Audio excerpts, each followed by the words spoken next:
Lieutenant colonel Abid लतीफ़ साहब, sir आपसे इस पर गुफ्तगू करना चाहेंगे। आबना हुर्मुज़ पर कशीदगी अभी भी बाकी है। हमने देखा स्विट्ज़रलैंड के मुज़ाकरात के बाद भी एक बार वहाँ पर झड़पें हुई और फिर ड्रोन फायर किए गए, ईरान की जानिब से भी, फिर अमेरिका की जानिब से भी। क्या हम ये समझें कि आबना हुर्मुज़ का ये जो मामला है वो आने वाले दिनों में दोबारा इस जंग को भड़का सकता है, दोबारा से जो है वो इन मामलात को सबूताज़ कर सकता है? आपको क्या लगता है? जी देखिए, जैसे मैं पहले कह रहा था कि ये अब जो स्टेट ऑफ हॉर्मज़ है इसका कभी भी स्टेटस को एंटे नहीं हो सकता जो इसके पहले स्टेटस था। और अगर आप मुझसे ये पूछें कि वो जो पांच छह मामलात हैं ईरान और अमेरिका के दरमियान जो टेबल के ऊपर हैं नेगोशिएशंस के दौरान जो पेश हुए, जिसमें रेपरेशंस हैं, ईरान की जो फ्रोजन एसेट्स हैं उनकी बात है, न्यूक्लियर जी। इशू है, मिसाइल्स का इशू है, और ईरान का जो एक्सिस ऑफ, जिसको वो एक्सिस ऑफ रेजिस्टेंस कहता है, जी। अमेरिकन एक्सिस ऑफ ईवल कहते हैं, वो है। तो इसमें सबसे बड़ा इशू क्या है जो कि बहुत मुश्किल है जिसको सरकमवेंट करना, या जिसको डायरेक्ट टेबल के ऊपर रख के डाइसेक्ट करना और नेगोशिएशन करना, तो मैं कहूँगा कि जी वो स्टेट ऑफ हॉर्मज़ है। क्योंकि स्टेट ऑफ हॉर्मज़ जो है वो एक अभी तक एक इंटरनेशनल वाटरवे था, लेकिन इस जो ईरान के ऊपर हमला है उसके बाद वो एक नेशनल वाटरवे में कन्वर्ट होंगे। अब आप माने या ना माने, अमेरिका उसको कुछ भी कहे, लेकिन जो उसके क्रेडेंशियल्स हैं एज अ नेशनल वाटरवे, वो सारे के सारे ईरान की फेवर में जाते हैं, which is under 13 nautical mile के अंदर है, ईरान का टेरिटोरियल हिस्सा बनता है। ईरान के इवन जो आप कह लीजिए कि जो उसकी साइड की जो कोस्टल एरिया है, उसके जो लिटोरल एरिया है, जी। वो सारे का सारा उसको डायरेक्टली इन्फ्लुएंस करता है, बाय ऑब्जर्वेशन, बाय फायर, हर तरीके से। सो ये एक जो कम्प्लेक्सिटी क्रिएट हुई है, मैं समझता हूँ वो बहुत ही एक डिफिकल्ट चीज़ है कि जिसके ऊपर, क्योंकि ईरान की इस पे जो पॉइंट है जिसके ऊपर ईरान जिसके ऊपर रेड लाइन है ईरान की, वो ये है कि ये वो इससे पीछे नहीं हटेगा। बिल्कुल। और उसने ये भी कहा कि वो उसके ऊपर फीस लेगा। और यहाँ पे जो as per the United Nation law of convention on law of sea, जिसमें इनोसेंट पैसेज, उसके जो आर्टिकल 17 के मुताबिक ईरान ने कहा कि जी उसको भी ईरान डिफाइन करेगा, अगर वो जी। इनोसेंट पैसेज नहीं है तो इजाजत नहीं मिलेगी। ठीक फिर है। इसके अलावा जो उसके ऊपर इस कितनी इसकी होगी, कौन इसको कंट्रोल करेगा, ठीक है। किस तरीके से होगा, बाकी भी तो वाटरवेज चोक पॉइंट्स हैं। ठीक है। तो आई थिंक ये एक बहुत ही कम्प्लेक्स एरिया है और इसके ऊपर कॉम्प्लेक्स एरिया है। आप जी। हामिद साहब को ऐड कर लेते हैं गुफ्तगू में। हामिद साहब, जिस तरह से कर्नल साहब ने कहा कॉम्प्लेक्स एरिया है, हम भी देख रहे हैं कि यहाँ पर जो मामलात हैं अभी तकरीबन वैसे ही हैं।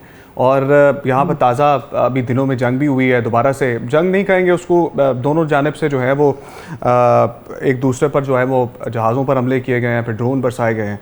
आपको भी यही लगता है कि आने वाले दिनों में ये जो खित्ता है, ये मतलब ये जो जगह है आबना हुर्मुज़, ये पेचीदा होता दिखाई दे रहा है, ये मज़ीद जो है वो आगे बढ़ेगा और जंग दोबारा शुरू हो सकती है, ताल्लुकात दोबारा ख़राब हो सकते हैं दोनों मुल्कों के दरमियान?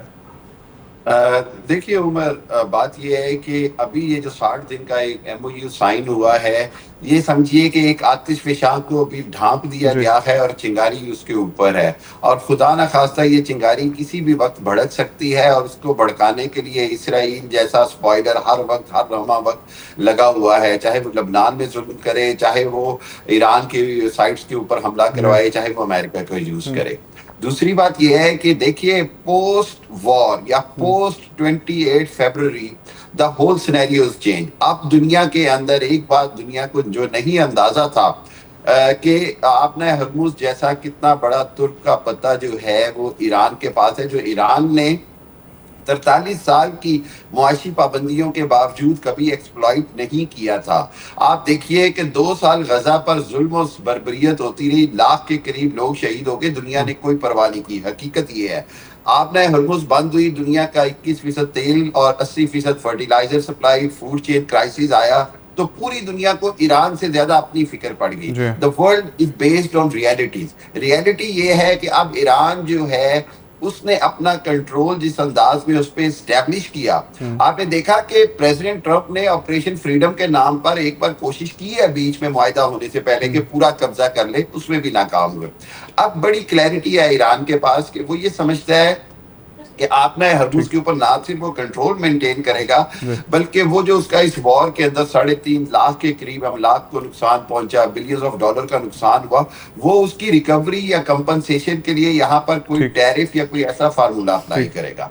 मैं ये समझता हूँ कि आइंदा आने वाले दिनों में ईरान को कोई ना कोई कंपनसेशन देनी होगी। ठीक है, कोई ना कोई कंपनसेशन देनी होगी। अब मुझे मरियम की जानिब बढ़ना है, उसके बाद ब्रेक का वक्त करीब आ रहा है। मरियम, क्विकली बताइएगा, एक 12 मुल्की इजलास भी हुआ है इस आबना हरमुज के एजेंडे के ऊपर, और अमेरिका की शमूलियत के बाद मशरिक़ वस्ता पर क्या असरात मुरतब होने वाले हैं?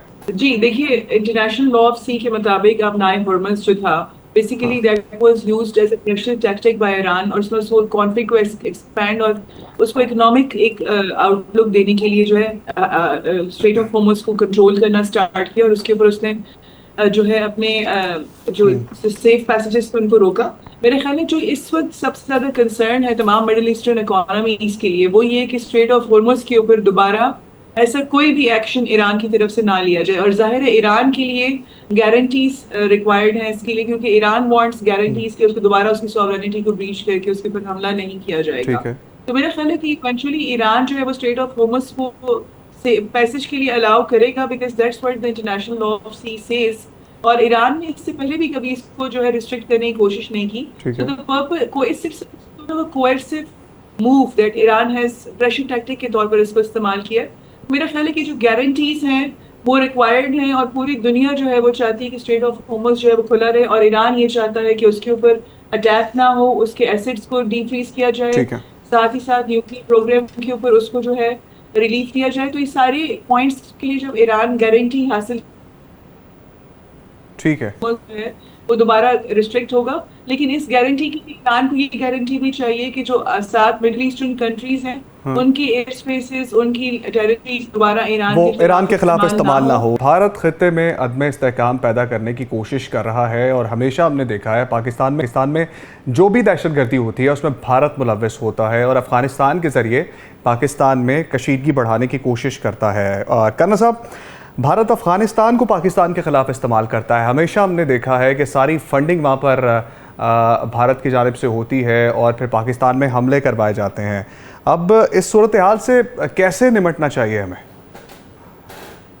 देखें, ये भारत ये समझता है कि वो पाकिस्तान को 2.5 फ्रंट वॉर में धकेल सकता है। एक ईस्टर्न बॉर्डर पे ज़ाहिर है जहाँ पे भारत को सिचुएटेड या लोकेटेड है, और दूसरा एक वेस्टर्न बॉर्डर के थ्रू, और तीसरा जो है वो बलूचिस्तान और पाकिस्तान के अंदर एक इंटरनल सिक्योरिटी की आईएस सिचुएशन क्रिएट करके। आप देखें, हम क्योंकि भारत की ये जो स्टेट क्राफ्ट है अब वो उसका हिस्सा है, क्योंकि नज़र आता है और ये इसके प्रूफ भी मिलते हैं